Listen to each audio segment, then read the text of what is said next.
Right Naveen. So Jaganmohan Reddy ఎప్పుడు ఓడిపోయిన తర్వాత ఎప్పుడు సమావేశాలు అలాగే ప్రెస్ మీట్ పెట్టినా సరే ఒకటే మాట చెప్తున్నారు. సో ఎన్నికల్లో మోసం జరిగింది, ఈవీఎంలో లోపం జరిగింది, సో అందుకే మేము ఓడిపోయామని చెప్పి ఇప్పటి వరకు చెప్పుకుంటూ వచ్చారు. సో నిన్న తాడేపల్లి ప్యాలెస్ లో కూడా సో సమావేశం నిర్వహించారు. అటు గెలిచిన ఎమ్మెల్యేలు అలాగే మంత్రులు కొంతమంది నేతలను ఈ సమావేశానికి పిలవడం జరిగింది. సో అక్కడ కూడా ఇదే మాట వల్లివేస్తూ వచ్చారు. సో మోసం జరిగింది, సో ఈవీఎంలోని లోపం జరిగింది అని చెప్పి చెప్పుకుంటూ వచ్చారు. అండ్ మొత్తం కూడా రెడ్ బుక్ చూపించి వైసీపీ నేతలను బెదిరిస్తున్నారు, వారిపైన దాడులు చేస్తున్నారు. సో దీనికి సంబంధించి నేతలను మనకి రక్షణ కల్పించాలి మనం అని చెప్పేసి ఆయన చెప్పడం కూడా జరిగింది. చూద్దాం. ఎన్నికల్లో మోసం జరిగిందని మాజీ సీఎం వైసీపీ అధ్యక్షుడు వైఎస్ జగన్మోహన్ రెడ్డి మరోసారి వ్యాఖ్యానించారు. అయితే ఇందుకు సాక్ష్యాలు ఆధారాలు లేవని చెప్పారు. టీడీపీ కూటమి పాలనలో రాష్ట్రంలో ఘోరం జరిగిపోతోందని ఆరోపించారు. రెడ్ బుక్ చూపిస్తూ హోర్డింగ్లు పెడుతూ వైసీపీ నేతలను బెదిరిస్తున్నారని అన్నారు. నిన్న తాడేపల్లి ప్యాలెస్ లో పార్టీ విస్తృత స్థాయి సమావేశం నిర్వహించారు. జగన్ సహా 11 మంది ఎమ్మెల్యేలు, 4 లోక్సభ సభ్యులు ఓడిపోయిన అభ్యర్థులను మాత్రమే ఆహ్వానించారు. పార్టీ కార్యవర్గ సభ్యులను ఆహ్వానించలేదు. ఓడిపోయిన వారిలోనూ సగం మంది ఈ భేటీకి దూరంగా ఉండడం గమనార్హం. ఎన్నికల ఫలితాలు వచ్చాక ఈ నెల 7వ తేదీన గెలుపొందిన ఎమ్మెల్యేలు, ఎంపీలతో ఓడిన అభ్యర్థులను పిలిపించుకొని మాట్లాడినప్పుడు జగన్ ఏం చెప్పారో నిన్న కూడా అవే వల్లవేశారు. ఈవీఎంలపై అనుమానాలున్నాయి అని ఆధారం లేవన్నారు. అయితే ఫలితాలు వచ్చాక వైసీపీ కార్యకర్తలు, నాయకులపై దాడులు జరిగాయని, వారందరికీ అండగా ఉండాలని నేతలకు సూచించారు.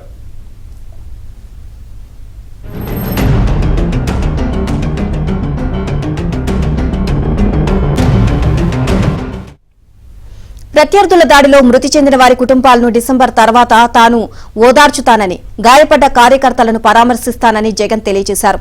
పార్టీ ఓటమికి ప్రధాన కారణాలేంటో అభ్యర్థుల అభిప్రాయాలు ఆయన తెలుసుకోలేదు. ఇక అధికార పక్షాన్ని కౌరవులతో, ఫలితాలను శకుని పాచికలతో పోల్చారు. హనీమూన్ కాలం ముగిశాక పథకాలు అందక ప్రజల్లో కూటమి సర్కార్పై ఆగ్రహం, అసహనం పెరిగిపోతాయని, మేనిఫెస్టో అమలు చేయని చంద్రబాబుపై ప్రజాగ్రహం పెరిగి ఆయన 2029లో సింగిల్ డిజిట్కే పరిమితమవుతారని జగన్ జోస్యం చెప్పారు. వైసీపీనే తిరిగి అధికారంలోకి వస్తుంది అన్నారు. ఇదే సమయంలో ఎన్నికల్లో మోసపోయామని, ఏదో జరిగింది అంటూ ప్రజలపైన, గెలుపొందిన పార్టీలపైన నిందలు వేసే ప్రయత్నం మళ్లీ చేశారు. మోసం జరిగినా దానికి సాక్ష్యాలు, ఆధారాలు లేవు అన్నారు. ఓటమికి కారణాలేంటో విశ్లేషించుకోకుండా 5 ఏళ్లలో ఏం చేశాను ఆత్మస్తుతి చేసుకోవడానికే జగన్ ప్రాధాన్యమిచ్చారు.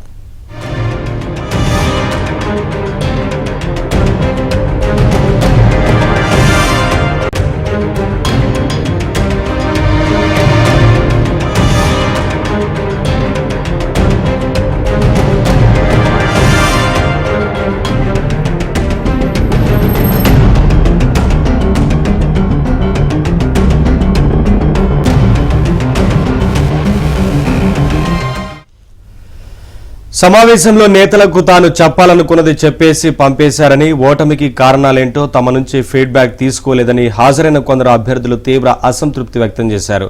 భేటీలో ఏం జరిగిందని అడిగినప్పుడు ఏముందులే, మొన్న భేటీలో చెప్పిన కథలే జగన్ చెప్పారు. శిశుపాలుడు, శకుని, కురుక్షేత్రం కథలు వల్లవేశారు. పార్టీ ఓడిపోవడానికి ప్రధానమైన కారణాలపై సమీక్షించలేదు. గడిచిన 5 ఏళ్లుగా పార్టీని సంస్థాగతంగా బలోపేతం చేయడంపై జగన్ పూర్తి నిర్లక్ష్యం చూపారు. వాలంటీర్ల వ్యవస్థతోనే గెలిచేస్తామని భావించారు.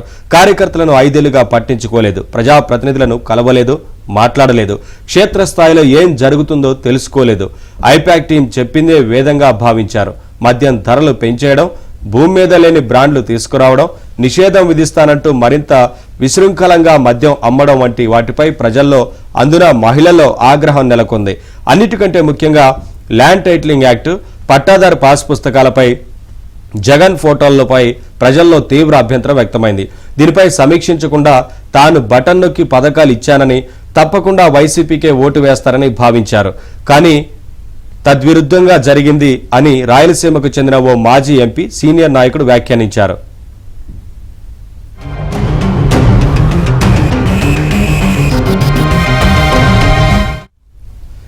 అప్డేట్స్ మా కరెస్పాండెంట్ సత్యానడి తెలుసుకుందాం. సత్య, మొత్తంగా ఓటమికి గల కారణాల గురించి విశ్లేషించకుండా ఇతరుల మీద నింద వేయడం, ఇతర అంశాలకే జగన్మోహన్ రెడ్డి ఈ మీటింగ్ లో పరిమితమైనట్లుగా తెలుస్తోంది కదా, ఏంటి అప్డేట్స్?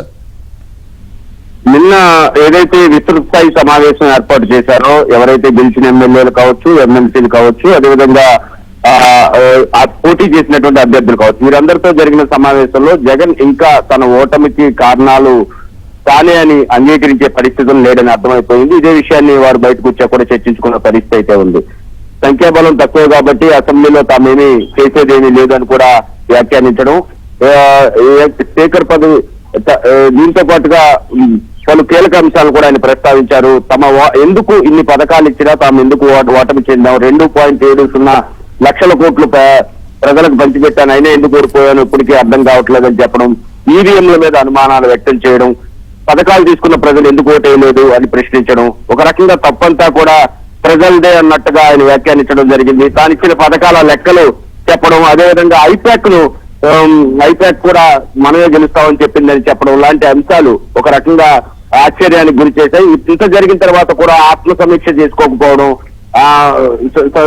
పునఃసమీక్ష చేసుకోకపోవడం పట్ల నాయకులు తీవ్రంగా అభ్యంతరం వ్యక్తం చేసిన పరిస్థితి అయితే ఉంది. అయితే బయటకు మాత్రం వారెవరు అక్కడ చెప్పకపోయినప్పటికీ కూడా తర్వాత బయటకు వచ్చిన తర్వాత అన్ని వివరాలు కూడా చెప్పిన పరిస్థితి అయితే ఉంది. ముఖ్యంగా ఏదైతే ఆ జరిగిన తప్పులు సమీక్షించుకోకుండా మరలా ప్రజల మీదకి, అదేవిధంగా ఈవీఎంల మీదకి నెట్టే ప్రయత్నం ఏదైతే చేస్తున్నారో దాన్ని తీవ్రంగా వారు తమ సన్నిహితుల వద్ద తప్పట్టిన పరిస్థితి అయితే ఉంది. ఇదే విధంగా కొనసాగితే గనక మరింత దిగజారే అవకాశం ఉందని చెబుతున్నారు.